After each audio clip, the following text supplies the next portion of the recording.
tout le monde, c'est Ryzen. Aujourd'hui on se retrouve pour mon deuxième tutoriel sur cette chaîne.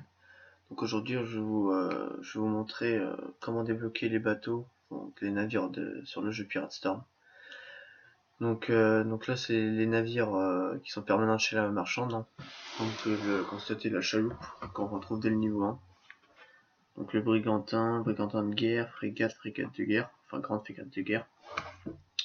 Donc ça je vais les passer parce que dès le niveau 1 on les a, donc je pense que vous savez déjà, c'est même pas débloquer les navires. Donc les navires débloquables par quête, donc il y a le Ducat, qui est entre 2 250 000 or et 3 millions, donc il faut bien faire une quête pour faire le Ducat, donc cette quête je la ferai dans une autre, peut-être ma prochaine vidéo. Je vais vous montrer les étapes pour débloquer le Ducat, qui coûte entre 2 250 000 et 3 millions. La Cordonne qui est disponible aussi par quête, mais bon qui coûte soit des diamants, 100 000, mais qui est beaucoup plus puissante que le Ducat. Donc après on va venir aux navires du maître de guerre, qui sont la frégate de guerre Piranha, donc ça sera votre premier vrai navire. Donc grade minimum comme il est marqué ici, nécessaire donc en scène, 500 points PVP. C'est un très bon navire pour le PVP, hein, comme vous pouvez le voir ici, mais il le marque. Qui coûte 500 crânes, donc comment avoir des crânes, donc faut couler les navires des autres personnes. Et vous gagnez des crânes et après vous pourrez acheter ces navires. Ensuite, frégate de guerre Barracuda qui coûte 5500 crânes. Donc beaucoup plus puissante aussi que le Piranha, mais qui coûte, faut avoir un grade minimum qui leur sert 50 000 points PVP, comme vous pouvez le voir ici. Ensuite, grande frégate de guerre Orc, donc elle c'est le top du top, hein, grade minimum nécessaire terreur des mers. Donc faut être dans le top 10 PVP, hein, donc bonne chance pour la débloquer. Donc les navires d'arène, donc ça c'est les navires d'arène se débloquent en ayant des points d'arène. C'est-à-dire, 10 points d'arène en 1v1, c'est vous gagnez le premier, vous gagnez un match et c'est bon, vous le débloquez. Donc il se trouve entre 8 millions et 10 millions, donc le maximum.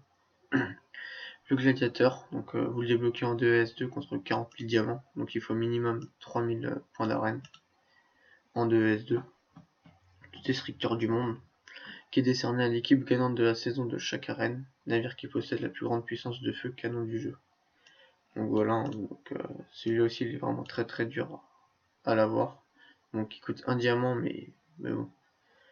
Allez gagner la saison quoi. Donc navire champs de bataille. Donc eux qui se débloquent avec les événements, comme vous pouvez le voir ici. Champ de bataille ici, voilà, il y a plusieurs événements. Donc aujourd'hui c'est Fureur Destructrice. Donc voilà. Donc celui-là il se débloque avec les insignes Anansi, qui coûte 85 000 diamants. La grande frégate Butu, 65 000 diamants, donc qui est disponible avec 80 insignes Butu. Donc les navires événements mensuels. Donc le Habab, c'est un très bon navire pour la pêche, donc il va faire rapporter beaucoup d'or, mais qui coûte 40 000 diamants, qui est disponible que pendant la chasse aux monstres et livrasse de chasse, hein. Donc c'est un très bon navire, donc dévastateur en attaque d'île, très bon en arène et parfait pour la pêche, comme je vous l'ai dit. La lune sanglante, donc il coûte 100 diamants, mais bon c'est des enchères, hein, qui est une fois cette enchère elle est disponible qu'une fois par mois, donc disponible par un bête contrebande à chaque pleine lune. Donc c'est à peu près la pleine lune une fois par mois. Au début elle a 100 diamants, mais bon vers la fin elle est entre 70 000 et 100 000 diamants, voire plus. Ça dépend des serveurs. Le paladin, donc plein tarif, donc 55 000 diamants, disponible pour les guildes du top 10 mensuel de guildes de pillage.